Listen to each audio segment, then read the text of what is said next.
Hello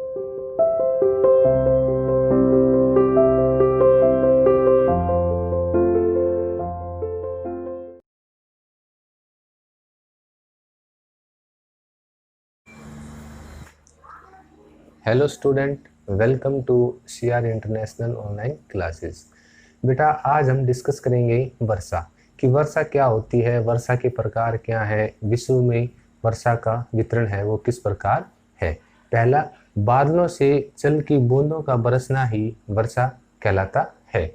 वर्षा का होना एक जटिल प्रक्रिया है। वर्षा का होना भी क्या है, एक जटिल प्रक्रिया है। अब उसके बाद आता है कि टाइप्स ऑफ रेन, कि जो वर्षा है कितने प्रकार की होती है।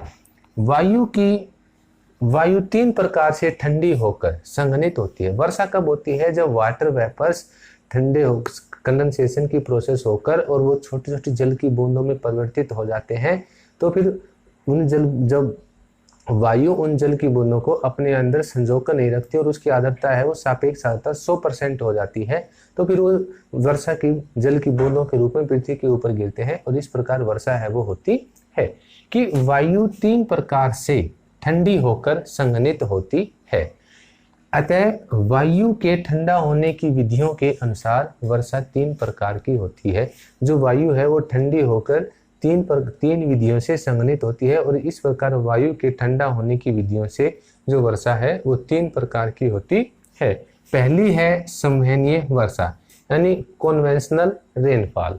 सेकंड है पर्वतकृत वर्षा यानी सेकंड है आपकी ओरोग्राफिक और रिलीफ रेनफॉल। और थर्ड है आपकी चक्रवाती या वातागरी वर्षा, जिसको साइक्लोनिक रेनफॉल या फ्रंटल रेनफॉल है वो कहा जाता है। यानी इसको साइक्लोनिक रेनफॉल या फ्रंटल रेनफॉल है वो कहा जाता है। पर्वतकृत वर्षा को ओरोग्राफिक रेनफॉल और संवहनीय वर्षा को कॉन्वेंशनल रेनफॉल।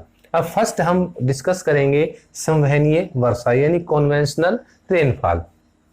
भूतल के गर्म हो जाने पर, भूतल मींस अर्थ सरफेस के गर्म हो जाने पर उसके संपर्क में आने वाली वायु भी गर्म हो जाती है। यानी जैसे ही अर्थ सरफेस गर्म हो जाता है तो उसके संपर्क में जो वायु आती है वो वायु भी गर्म हो जाती है। वायु गर्म होकर फैलती है, यानी वायु जब गर्म होती है तो उसका आयतन है वो बढ़ जाता है, गर्म होकर वह फैलती है और हल्की हो जाती है। गर्म होकर वह हल्की हो जाती है, हल्की होकर वायु ऊपर की ओर उठती है। और जैसे हम 100 डिग्री के ऊपर वाटर को बॉईल करते हैं तो उसमें वाटर वेपर्स बनते हैं, तो वाटर वेपर्स क्या होता है कि हल्के होते हैं और वो ऊपर की तरफ उठते हैं। सेम ऐसे ही भूतल के संपर्क में आने पर जो वायु है वो गर्म हो जाती है, गर्म होकर वायु फैलती है और वह हल्की हो जाती है, हल्की होकर वायु है वो ऊपर की ओर उठती है। इससे संवहनीय धाराएं उत्पन्न हो जाती हैं, इससे कॉन्वेंशनल जो करंट हैं उनका जन्म है हो जाता है। ऊपर जाकर वायु ठंडी हो जाती है क्योंकि 165 मीटर की हाइट के ऊपर 1 डिग्री सेल्सियस टेम्परेचर है वो कम हो जाता है सॉरी बढ़ जाता है। ऊपर जाकर जो वायु है वो ठंडी हो जाती है और उसमें अधिक जलवाष्प का संघनन होने लगता है और उसमें जो अधिक वाटर वेपर्स होते हैं उनका कंडेंसेशन है वो होने लगता है। संघनन से मुक्त हुई उष्मा यानी वाटर वेपर्स के साथ जो लेटेंट हीट के रूप में उष्मा ऊपर जाती है वो उष्मा संघनन से मुक्त हुई, वो रिलीज हो जाती है। संघनन से मुक्त हुई उष्मा से गर्म होकर वायु और अधिक ऊंचाई तक जाती है। अब वो संघनन होता है, संघनन होने से जो उसके साथ लेटेंट हीट से जो गुप्त उष्मा है वो रिलीज हो जाती है और उस गुप्त उष्मा से वायु फिर गर्म हो जाती है और गर्म होकर वायु फिर और अधिक ऊंचाई तक जाती है।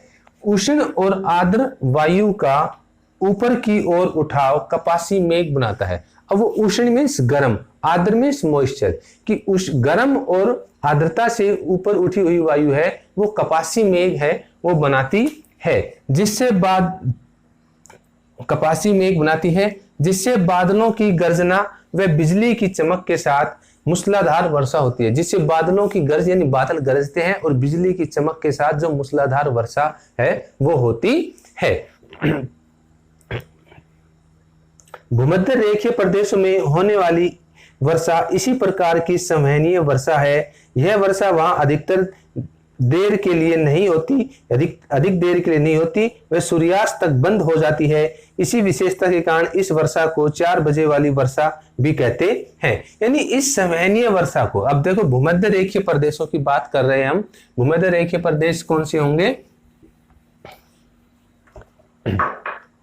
ये हमने अज्यूम कर लिया पृथ्वी, ये 0 डिग्री आपकी इक्वेटर, ठीक है, ये 23.5 डिग्री कर्क रेखा,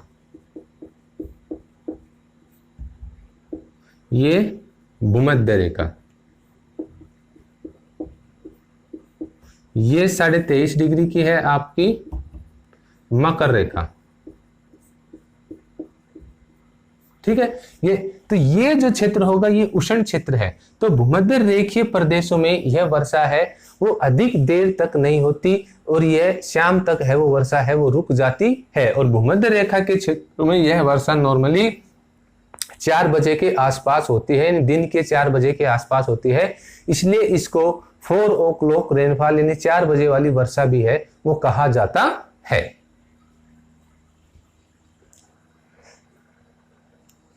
अब नेक्स्ट आता है ओरोग्राफिक रेनफॉल यानी पर्वतकृत वर्षा। आर्द्रता से भरी हुई गर्म पवने यानी मॉइस्चर से फिलअप हॉट विंड्स, गर्म पवने जब किसी पर्वत, ठीक है, या पठार के सहारे ऊपर उठती है, कि आर्द्रता से भरी हुई गर्म पवने जब किसी पर्वत या पठार के सहारे ऊपर उठती हैं तो वे ठंडी हो जाती हैं। तो ये क्या है कि वो ठंडी है हो जाती है। वायु के संतृप्त होने पर, संतृप्त मीन्स वायु की सापेक्ष आर्द्रता 100% होने पर, किसमें आर्द्रता की जो क्वांटिटी है वो 100% होने पर, कि वायु के संतृप्त होने पर जलवाष्प का संघनन, जो वाटर वेपर्स होते हैं वो कंडेंसेशन यानी उनका संघनन, वह बाद में, पहले उनका संघनन होता है वह बाद में वर्षा होने लगती है। इस प्रकार की वर्षा को पर्वतकृत वर्षा कहते है। कि जब आर्द्रता से लदी हुई गर्म पवने किसी पर्वत या पठार के सहारे, जैसे इस डायग्राम में देखिए कि आइए ये पवने हैं, ये एरो से पवन दिखाई गई है कि आर्द्रता से लदी हुई पवने ये पर्वत के सहारे ऊपर की ओर उठती है, ठीक है। फिर ऊपर की ओर जाकर क्या होता है कि ठंडी होकर बादलों का निर्माण करती है, कपासी वर्षी मेघ बनते हैं, कंडेंसेशन की प्रोसेस होती है इसमें। फिर संतृप्तिकरण, सापेक्ष आर्द्रता, इस वायु की जो सापेक्ष आर्द्रता है वो 100% होती है, ठीक है, 100%। और शीतल, ये ठंडी हो जाती है, तापमान है वो घट जाता है,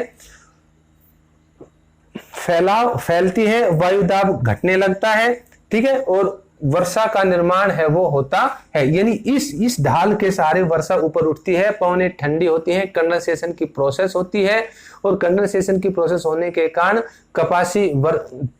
कपासी वर्षा बादल का निर्माण होता है, और पर्वत के इस भाग के सारे वर्षा है वो होने लगती है। और ये भाग कि जैसे ऊपर उठकर वायु दूसरी साइड को वायु दाब घट जाता है, हवा का एयर प्रेशर है वो कम हो जाता है, संपीड़ित उष्ण एवं शुष्क वायु का उतरना। अभी क्या होता है, संपीड़ित यानी कंप्रेस, उष्ण मीन्स गर्म और शुष्क मीन्स ड्राई एयर का उतरना है नीचे की तरफ। शुष्क कंप्रेस, शुष्क ड्राई एयर है वो नीचे की तरफ उतरती है। नीचे की तरफ उतने कंप्रेस होने के कारण उसका जो टेम्परेचर होता है, तापमान, वो बढ़ जाता है। सापेक्ष आर्द्रता घट जाती है, जो 100% थी इस साइड है वो घट जाती है, और तीव्र वाष्पीकरण है वो होने लगता है। तो पर्वत के इस भाग की ओर वर्षा है वो नहीं होती, ठीक है। तो इस तरफ जो वर्षा होती है, यहाँ पर ये वर्षा रीजन क्या है कि आर्द्रता या नमी से लदी हुई वायु जब किसी पर्वत या पठार के सहारे ऊपर की ओर उठती है, तो ऊपर की ओर उठने के कारण वो ठंडी होती है, कंडेंसेशन की प्रोसेस होती है, कपासी वर्षा मेघों का निर्माण होता है, उस वायु की जो सापेक्ष आर्द्रता है वो 100% होती है, और पर्वत के इस भाग की तरफ यानी पवनाभिमुख ढाल की तरफ वर्षा है वो होती है, और ये ढाल कहलाता है पवन विमुख ढाल, क्योंकि इधर पवन है वो वापस उतरती है, इधर पवन है इस ढाल के सारे ऊपर की ओर उठती है। तो इस प्रकार होने वाली वर्षा को पर्वतकृत वर्षा या ओरोग्राफिक रेनफॉल है वो कहा जाता है।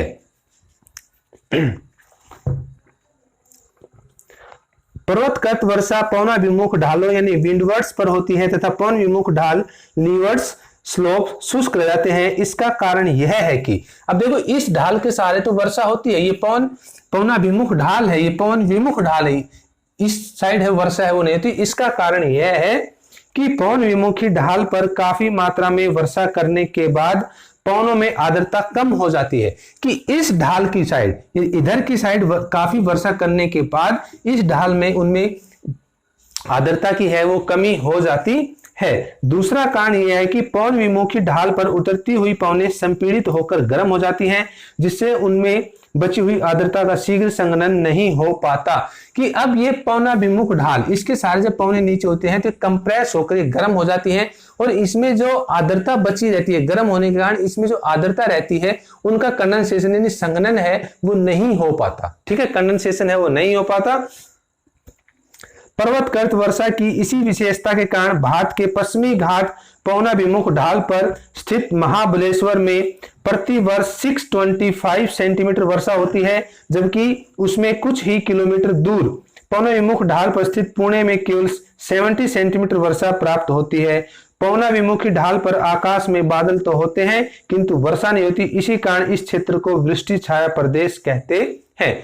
अब इन्होंने बात की है कि भारत के पश्चिमी घाट पर महाबलेश्वर जहां पर प्रति वर्ष 625 सेंटीमीटर वर्षा है वो होती है, क्योंकि महाबलेश्वर पश्चिमी घाट के इस साइड पड़ता है, पवन है वो ऊपर उठती है और वहां पर वर्षा होती है। लेकिन उससे कुछ ही दूर पुणे में 70 सेंटीमीटर वर्षा होती है, क्योंकि वो पवन विमुख ढाल पर है वो पड़ता है।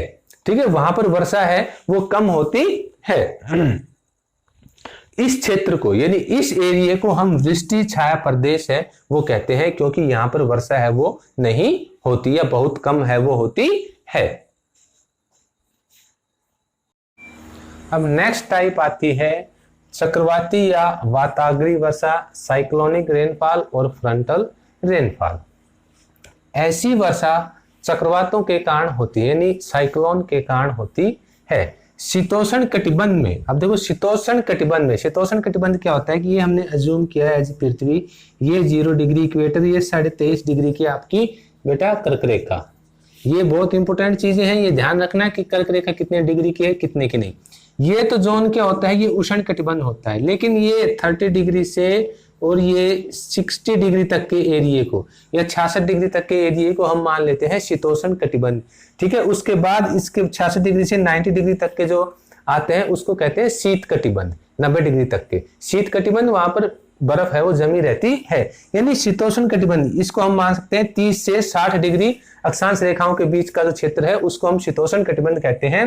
कि शीतोष्ण कटिबंध में जब भिन्न भिन्न तापों वाली, शीतोष्ण कटिबंध में भिन्न भिन्न तापों वाली अलग अलग टेम्परेचर वाली व आर्द्रता की अलग अलग टेम्परेचर और अलग अलग ह्यूमिडिटी वाली वायु राशियां टकराती हैं, यानी एक जैसे कि ये एक गर्म वायु राशि है, ये ठंडी वायु राशि है। ठीक है, ये शीतोष्ण कटिबंध में टकरा रही है। ठीक है, इनका टेम्परेचर भी अलग है दोनों का, एक का टेम्परेचर मान लिया हमने 30 डिग्री, एक का टेम्परेचर मान लिया हमने 20 डिग्री सेल्सियस।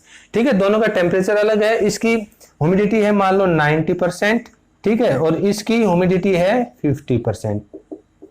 ठीक है, कि दो अलग अलग टेम्परेचर और अलग अलग आर्द्रता वाली वायु राशियां एक दूसरे से टकराती हैं। तो ठंडी वायु राशि क्या होता है, वो भारी होती है। ठंडी वायु राशि गर्म वायु राशि को ऊपर की ओर धकेल देती है।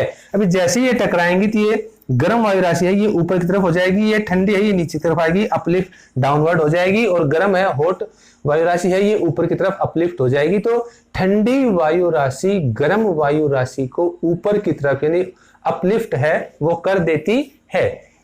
इसके परिणाम स्वरूप वायु में भीषण उथल पुथल व तूफानी दशाएं उत्पन्न हो जाती हैं, और ठंडी वायु राशि ने गर्म वायु राशि को ऊपर की ओर धकेलने के परिणाम स्वरूप गर्म वायु राशि में भारी उथल पुथल व तूफानी दशाएं हैं वो उत्पन्न हो जाती हैं और वाताग्रों पर वर्षा होने लगती है। इस प्रकार की वर्षा को वाताग्री या चक्रवाती वर्षा है वो कहते हैं। अब देखो वाताग्र क्या होती है कि ये ठंडी वायु राशि और ये इधर आ रही है गर्म, तो इसको लिख लेते हैं ठंडी ठंडी और गर्म वायु राशि जब एक एक सीमा तल के सहारे, यानी एक बाउंड्री लाइन, ये बीच की बाउंड्री लाइन है, इस सीमा तल के सहारे एक दूसरे के आमने सामने खड़ी रहती है, तो ये जो सीमा तल जो इन दोनों को अलग करता है, इसी को वाताग्र है, फ्रंट है, वो कहा जाता है। कि